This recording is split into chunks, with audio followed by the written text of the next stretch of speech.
tous et à toutes, bienvenue sur Free Matin. Nous sommes le jeudi 3 octobre de l'an 2019, c'est mon anniversaire aujourd'hui et je me permets donc de remercier toutes les personnes qui me souhaitent déjà depuis hier bon anniversaire. Je me permets de remercier Tatiana Padé et puis Karine Aranvoici pour ce beau t-shirt, me souhaiter bon anniversaire. Merci à vous donc étudiants de l'USAE, merci à tous les stagiaires, merci à tout le personnel de l'USAE. Kader Achirou, bonjour. Bonjour à vous nous présenterez la une des journaux dans un instant. Bonjour à vous. Happy birthday. Merci. On le dit, beaucoup plus de bougies. Voilà. Meilleurs vœux, santé et pourquoi pas succès dans toute entreprise. Chers amis internautes, bonjour à nouveau. À la une des parutions ce matin, dans l'actualité politique nationale ce matin, on peut retenir le démenti apporté par le président Patrice Talon au sujet de sa présumée mort annoncé par ses opposants. Nous avons également la une des parutions de ce matin. Le voyage officiel du président Patrice Talon sur Dakar pour sa participation à un sommet de la sécurité dans l'espace UEMOA. Et pour finir, à la une des parutions de ce matin, nous avons le compte rendu des grandes décisions issues du conclave gouvernemental en date d'hier mercredi, sous la présence effective du président Patrice Talon. Et vous nous présenterez le bulletin matinal d'information également sur Free Matin. Et dans le débat, on parlera de ce sommet justement de l'UEMOA sur la sécurité. On a vu un président Patrice Talon plutôt en pleine forme, mais par rapport aux rumeurs qui circulaient sur la toile il y a quelques jours. Kales Kitome, bonjour. Bonjour. Vous avez vu le président Talon dans les images? Déjà avant ça, dans la matinée, j'avais déjà reçu des images du chef de l'État qui était à l'aéroport avant que les images ne se répandent sur les réseaux sociaux. Et celui-là, il disait que lui, il a eu ces images du chef de l'État avant les clébés. Voilà, donc on parlera un peu de ce sommet de l'UEMOA sur la sécurité dans le débat. Le chef de l'État y participe donc. Les sports à suivre également sur Free Matin dans un instant. Les prévisions astrologiques et quelques informations pêle-mêle pour meubler l'émission. Bonjour à tous, bienvenue. Voici pour vous la une des quotidiens parus sur l'ensemble du territoire national ce jour. Nous sommes au Bénin. Papa. Oui, ma fille. Tu sais, je t'ai dit qu'après mon bac, je veux devenir journaliste reporter d'image, non? Papa, tu penses m'inscrire où? ESAE. ESAE, papa. Waouh! Maman, maintenant que j'ai eu le bac, je veux faire les finances et trésors. Tu comptes m'inscrire où? ESAE, mon fils. ESAE? Oui, maman! Papa. Oui. Tu sais qu'après mon bac, je veux être diplomate, non? Et tu comptes m'inscrire dans quelle université? Mais ESAE, naturellement. ESAE? Merci, papa! À ESAE, vous êtes bien formé dans les filières comme administration du travail et de la sécurité sociale, administration générale et territoriale, administration des impôts, gestion des marchés publics, planification et développement local, droit et sciences économiques et de gestion. ESAE, c'est aussi sa télé numérique ESAE TV et son journal L'Informateur. ESAE, c'est à Bedjromede, 3e rue après le carrefour 16 ampoules allant à Jericho. Numéro de téléphone 98 98 14 00 96 80 55 11 90 93 65 21. ESAE, l'excellence a un nom. Bonjour à nouveau, chers amis internautes. Nous démarrons ce matin par le quotidien béninois d'information générale et d'analyse d'informateurs qui titre en manchette ce matin, le chef de l'État à propos de son état de santé, il faut courir pour les préoccupations intérieures et extérieures. Des précisions à la page 3 de la parution du jour de l'informateur. À la une du jour de l'informateur de ce matin, sécurité et lutte contre le terrorisme dans la sous-région. Le leadership de Patrice Talon s'affirme à Dakar. Des précisions à la page 3 de la parution du jour du Canard. Nous restons à la une de l'informateur de ce matin. Acte de naissance aux populations non détentrices. Plus d'exigences de source aux détenteurs du nouveau format. La dépêche à présent, concertation annoncée de Talon avec 8 partis politiques. Le dialogue national à huis clos, titre le confrère ce matin en manchette. Nous restons à la une du quotidien La Dépêche, 8e législature. Bako Arifari exprime ses profonds regrets. Des précisions à la page 12 de la parution du jour du Canard. Kini à présent, bénéficiaire du projet d'enregistrement dérogatoire à l'état civil, le gouvernement met fin à vos tracasseries. Des précisions à la page 4 de la parution du jour du Canard et financement de la sécurité et de la lutte contre le terrorisme dans l'espace UEMOA. Patrice Talon s'est envolé pour Dakar hier. Le compte rendu vous est proposé dans l'école de la parution du jour de Kini. Matin libre en manchette ce matin après plus de 100 jours à l'extérieur. Boliniaï bientôt de retour à Cotonou. Des précisions à la page 2 de la parution du jour de Matin Libre. Toujours à la une de Matin Libre de ce matin, Bénin Sécuriport veut être rétabli dans ses droits, nous informe le confrère. Des précisions à la page 2 de sa parution du jour. Nous passons à présent au quotidien L'Indépendant qui parle en manchette ce matin des réformes entreprises et réussies au Bénin dans le domaine de la sécurité, tant s'affirme par sa dimension internationale à Dakar. Les chefs d'État de l'UEMOA se penchent sur la question.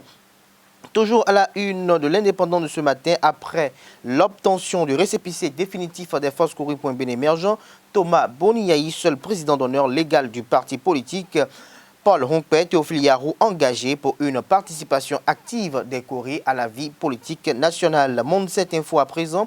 Accompagnement des réformes éducatives du président Patrice Talon, d'après Soussou, offre des milliers de kits scolaires aux foyers des filles de l'Okosa. Notre ambition est de forger des jeunes compétitifs pour un Bénin meilleur. Fraternité en manchette ce matin en déplacement sur Dakar au Sénégal. Talon oppose le sourire aux prédictions funestes. C'est une façon de me souhaiter longue vie, a-t-il laissé entendre aux confrères de Fraternité. Établissement de la carte nationale d'identité et du passeport, 2 500 000 Béninois sauvés par le PEDEC. 5 minutes en manchette ce matin, santé du chef de l'État, Talon met fin aux rumeurs. Nous passons à présent au quotidien La Boussole. Réagissant sur les villes rumeurs sur son décès, Patrice Talon prend de la hauteur et joue dans du concert. Le Béninois libéré, humilié par ses mensonges, voici le vrai visage de Agbessi. Agbessi, Ladislas Prosper Agbessi, dans les comptes de la parution du jour de Le Béninois libéré. Toujours à la une de Le Béninois libéré de ce matin, financement de la sécurité dans l'espace UEMOA Dakar.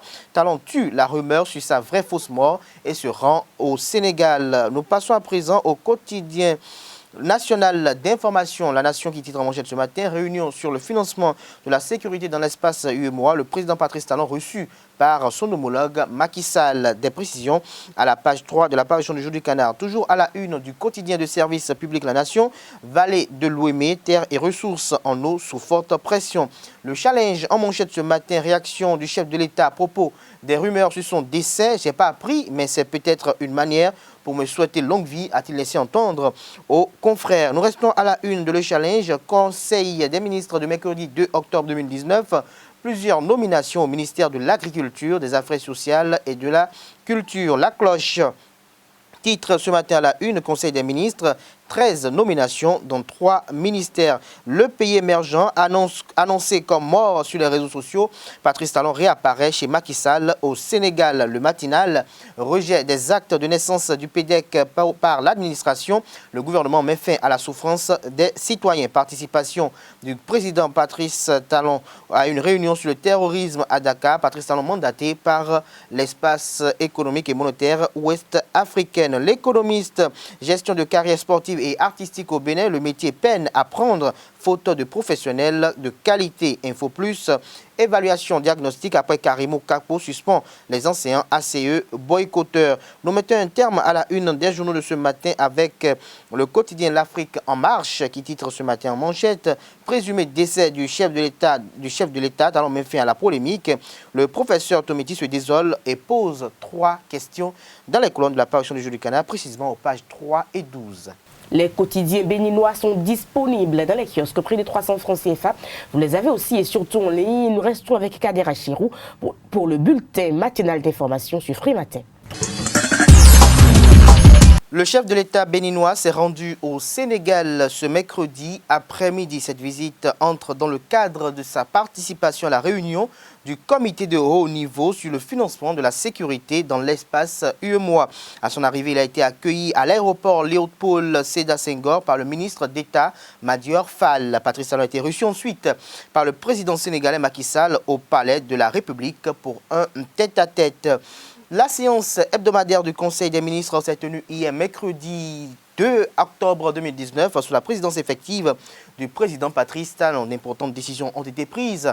Ainsi, au titre des mesures normatives, on peut noter l'actualisation du décret fixant la structure type des ministères, l'approbation des statuts de l'Agence des soins de santé primaire, l'agrément au régime C du Code des investissements de la société de négoce import-export Sonimex Sarl pour son projet d'installation d'une unité industrielle de fabrication de fer à béton, de tôle tôles ondulées galvanisées et de pointe dans la zone industrielle à PK13 à Ekpe dans la commune de Semekpodi.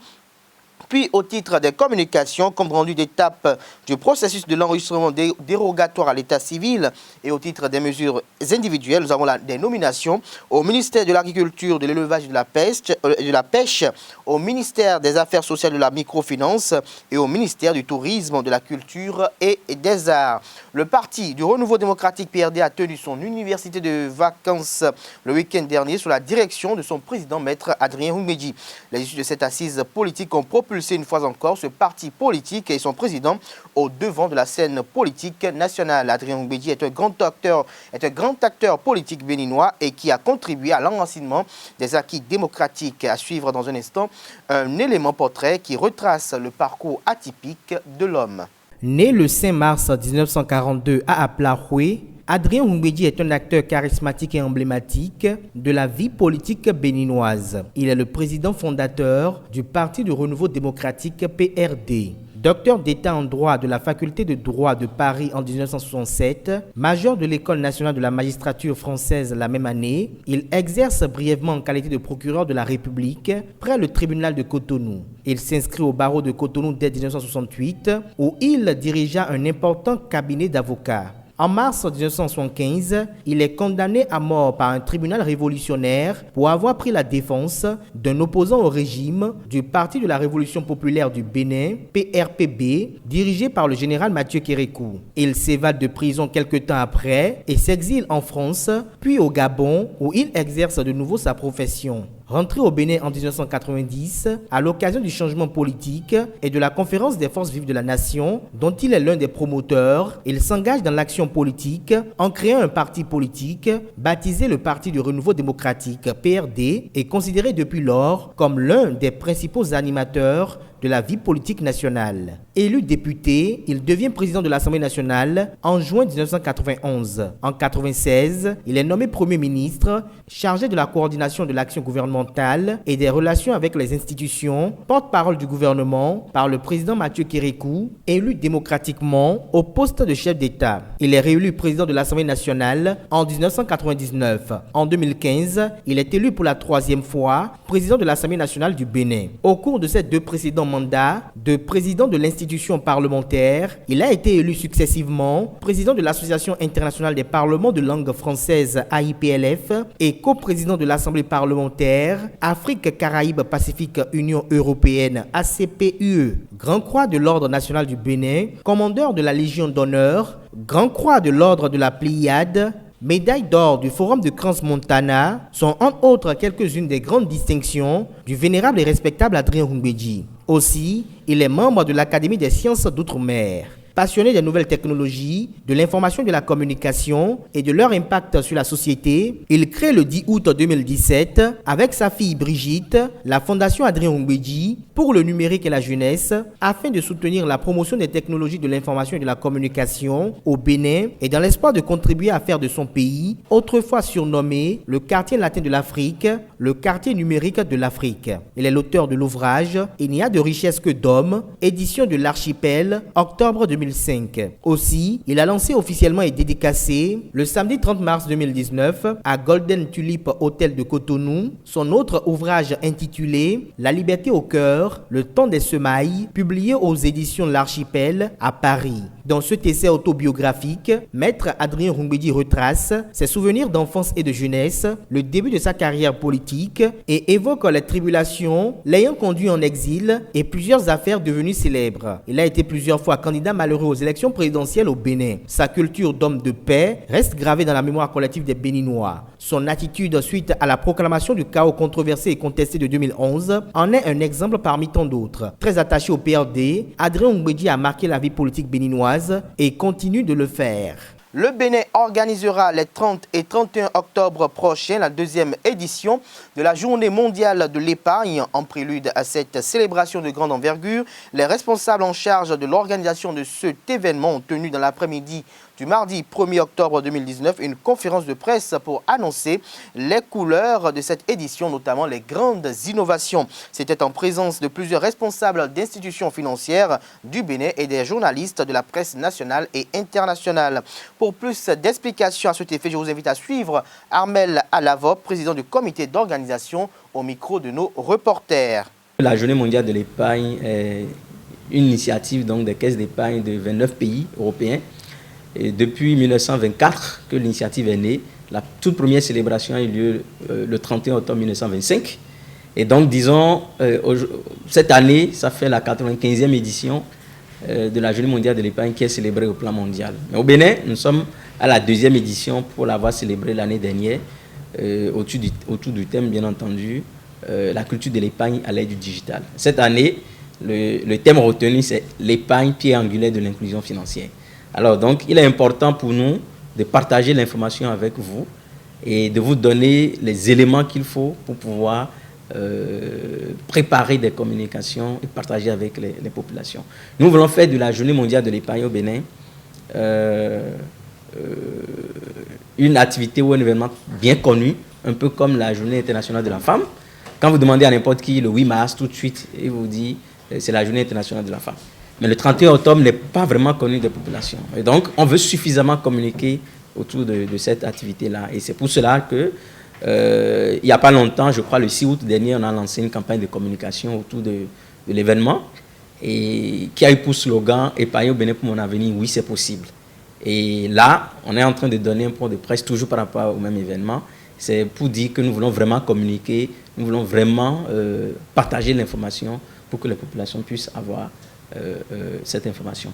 Alors, la Journée mondiale de l'épargne a pour objectif véritablement de promouvoir et de développer la culture de l'épargne au niveau des populations de façon générale, mais de façon particulière, elle veut bien promouvoir et développer la culture de l'épargne au niveau donc, des jeunes, au niveau des femmes, au niveau donc des adultes aussi, mais la cible qui est vraiment privilégiée, ce sont les jeunes et puis les femmes. Cette année, l'édition donc 2019 de la Journée mondiale de l'épargne, comme je le disais tantôt, sera célébrée sur 2 jours, les 30 et 31 octobre. La journée du 30 est destinée à des ateliers qui seront organisés donc, à l'endroit des jeunes, à l'endroit donc, des femmes, à l'endroit des associations, des artisans, etc. Et les thématiques qui seront abordées, notamment, il y aura l'importance, la nécessité, les bienfaits de l'épargne à partager avec les populations dans le secteur bancaire. Après, il s'agira d'aborder une thématique sur l'entrepreneuriat au Bénin. Et en dernière position, vous parlez donc du dernier atelier, il s'agira de partager des informations en termes de services d'épargne offerts sur le marché boursier. Et nous remercions déjà au passage la SWAGA qui, partenaire de l'événement, a voulu donc partager cette information avec nous. Et donc la journée du 31 est une journée qui est destinée donc aux activités ordinaires, classiques, en termes de panels, organisés autour donc du thème l'épargne pierre angulaire de l'inclusion financière. Le premier panel donc va aborder les nouvelles techniques de mobilisation de l'épargne au Bénin. Le deuxième panel va aborder la contribution de l'épargne au financement d'une économie moderne. Et le troisième panel va aborder la tontine informelle et l'épargne formelle. Voilà donc le contenu, de façon ramassée, les différentes thématiques qui seront abordées au cours donc, de ces 2 jours de célébration de la Journée mondiale de l'épargne au Bénin. Et puis, hors de nos frontières, pour finir, aux États-Unis, l'enquête dans le cadre de la procédure de destitution du président se poursuit. Sous la pression, le président a visiblement perdu un peu de sang-froid. À l'occasion de la visite du président finlandais, Donald Trump s'est déchaîné contre les démocrates, le lanceur d'alerte et les médias. Pendant plus de 17 minutes dans le bureau ovale, aux côtés du président finlandais, Donald Trump s'est livré à une furieuse diatribe. Il a accusé Adam Schiff, le président de la commission chargée de l'enquête sur la destitution, d'être un traître. Il ne l'appelle plus Shifty Schiff, mais Schiff le sournois. Le président américain a estimé que le lanceur d'alerte avait relaté des faits viciés et que ceux qui l'avaient informé étaient des espions. Il a achevé sa performance en vitupérant contre la presse, les médias qu'il juge corrompus et qu'il a une fois de plus qualifié d'ennemi du peuple. Bernie Sanders, âgé de 78 ans, candidat à l'investiture démocrate pour la prochaine présidentielle aux États-Unis est contraint de suspendre sa campagne jusqu'à nouvel ordre en raison d'une intervention chirurgicale effectuée en urgence suite à un malaise thoracique dû à une artère bouchée. À 78 ans, il est aussi le doyen des candidats démocrates, ce qui pose évidemment la question de son âge. En mars déjà, des questions sur son état de santé avaient été soulevées quand il était apparu avec un large pansement sur le front après une chute sous la douche. Selon Radio France Inter, on ignore qu'il sera sur pied le 15 octobre pour le prochain débat télévisé. Mais après cette opération, il se sent plus en forme que jamais, tente de rassurer son équipe. Ce sera tout pour le bulletin matinal d'information. Merci pour l'attention. Prenons rendez-vous pour 19h pour la grande édition. Le débat, nous parlons donc de ce sommet sur la sécurité organisé par de l'UEMOA. Évidemment, le chef de l'État, comme je vous l'annonçais, il participe. Qu'est-ce qu'on peut dire sur ce sommet, Kaleski Tomé? Oui, tout à fait. C'est un sommet qui est arrivé à point nommé, on pourrait le dire, dans la mesure où nous savons que dans quelques États membres de l'Union économique et monétaire ouest-africaine, il y a pas mal aujourd'hui d'actes attentatoires à la sécurité des personnes et des biens. On peut noter par exemple tout ce qui se passe au niveau du Mali. On peut noter ce qui se passe au niveau du Burkina Faso, une certaine partie du Burkina Faso. Toutes ces régions qui font partie du Sahel, donc c'est des régions quand même qui occupent une grande superficie dans cet espace et qui sont sujets à des actes de terrorisme ou d'attaques régulières. Et c'est des pays quand même qui font partie de la CEDEAO, cet ensemble qui est menacé par Boko Haram et d'autres organisations terroristes. Et donc, aujourd'hui, il est quand même normal que, compte tenu des liens qui lient ces États-là, pour la plupart francophones, et qui ont la même monnaie en partage et la même langue en partage, et qui sont des pays frontaliers, c'est quand même bien de pouvoir discuter des questions sécuritaires de façon unanime.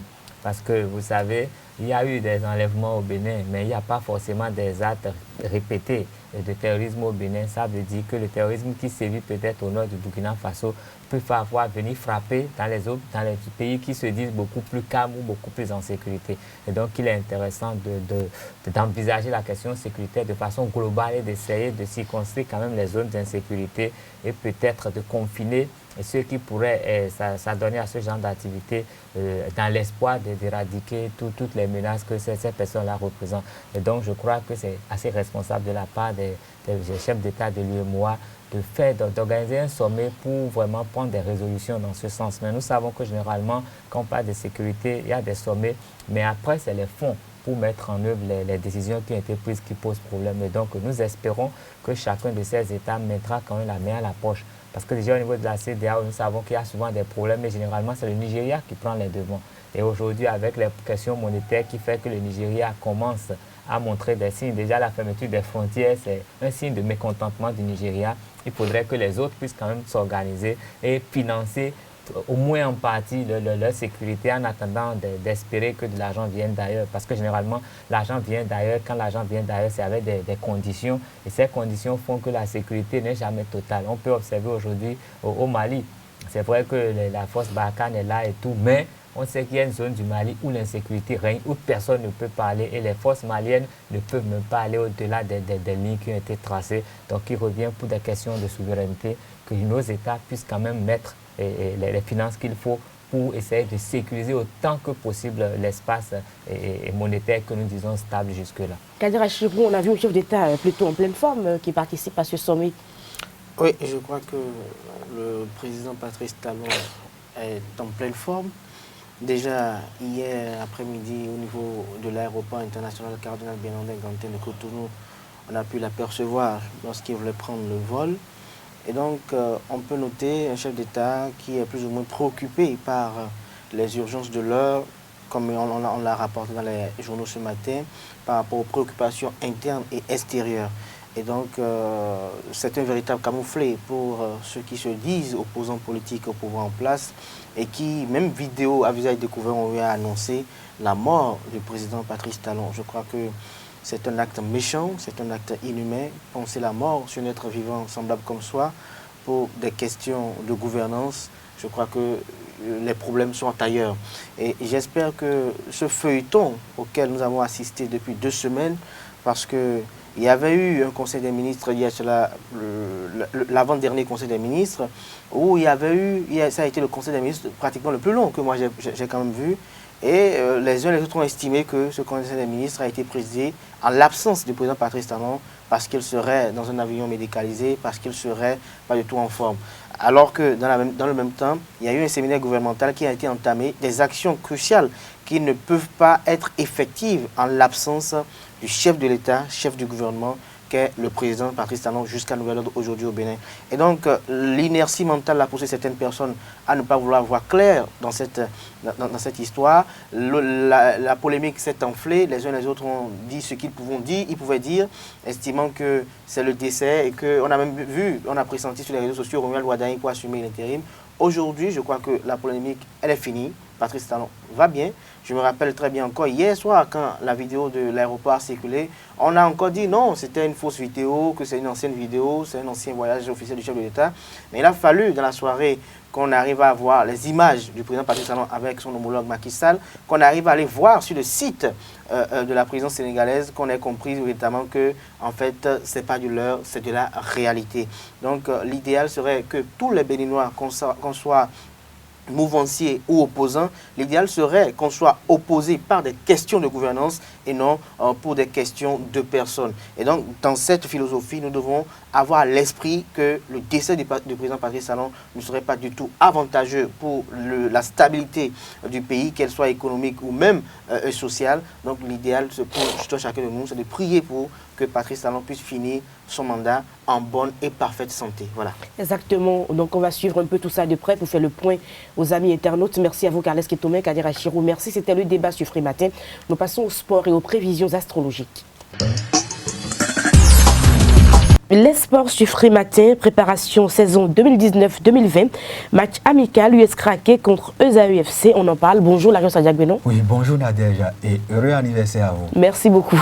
Et sportivement, je vous souhaite la santé.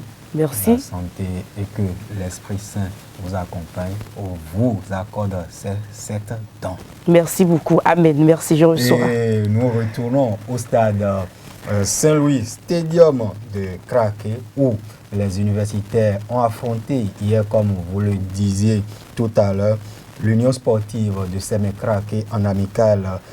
Ce match amical s'est soldé par un score nul et vierge de 0 but partout entre les deux formations. Les universitaires ont manqué même un penalty en première mi-temps. Ce match test a permis tout de même aux deux staffs techniques de poursuivre les réglages en prélude à la reprise imminente de la saison 2019-2020, suivant les entraîneurs. C'est un match qui m'a permis de revoir l'effectif complet de l'équipe, c'est-à-dire revoir ceux qui n'avaient pas joué le match de Ouagadougou. En majorité, j'ai fait jouer les joueurs qui n'ont pas fait le match de Ouagadougou. Donc ça m'a permis de faire une idée sur un certain nombre d'entre eux. Oui, ça promet, parce que vous savez, moi j'ai fait un recrutement par rapport à l'effectif que j'avais. Donc il y avait des compartiments que j'ai voulu renforcer. Et je crois avec l'arrivée, l'apport de ces nouveaux, je crois que ce n'est pas mal quand même. Bon, tout d'abord, il faut dire bravo aux joueurs pour le travail battu cet après-midi. Par rapport au match passé, aujourd'hui on a vu quand même la volonté des joueurs et sur le terrain, tout le monde a donné de quoi il est capable. Donc je pense que notre deuxième match avec ce match nul 0-0, je pense que nous sommes en train de trouver le bon chemin, n'est-ce pas? Donc le championnat c'est bientôt. Donc ici, week-end, voici on peut avoir quoi, match amical pour voir ce que ça va donner aussi. Suivant à présent le président Magua Oké qui exprime toute sa satisfaction à l'issue de cette rencontre amicale entre ESAE et son équipe, l'Union sportive de Sémé-Craqué. Il félicite au passage ESAE Football Club qui s'est qualifié le week-end écoulé au tour additionnel de la Coupe de la Confédération Total CAF 2019-2020. L'appréciation, c'est des sentiments de joie. Et comme vous l'avez dit, il y a un petit progrès parce qu'on a perdu contre UPI. Aujourd'hui, on a fait nul contre UPI, contre Esaü, pardon. Et c'est des sentiments de joie. Et nous avons quelques imperfections encore à corriger. Beaucoup de choses à corriger pour pouvoir quand même produire du bon jeu pour nos fans et le public sportif béninois. Et donc aujourd'hui, c'est un sentiment d'abord de joie, d'abord pour avoir joué contre Esaü, et qui est quand même en course pour la Coupe de la Confédération africaine. Et aujourd'hui, Esaü, tout le monde connaît Esaü. Esaü est une grande équipe parce qu'il est sorti la Mauritanie, le Burkina. Vous voyez, donc Esaü aujourd'hui est sur orbite.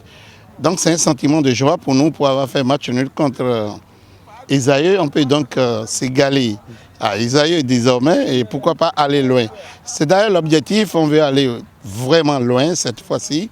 Produit du jeu pour nos fans et le public sportif. Nos fans ont été déçus pendant plusieurs années et cette fois-ci, nous nous apprêtons à décrocher plutôt le titre ou à défaut faire comme Esaü. Le prochain rendez-vous des universitaires, c'est ce samedi au stade Jean-Pierre Gascon de Pobert.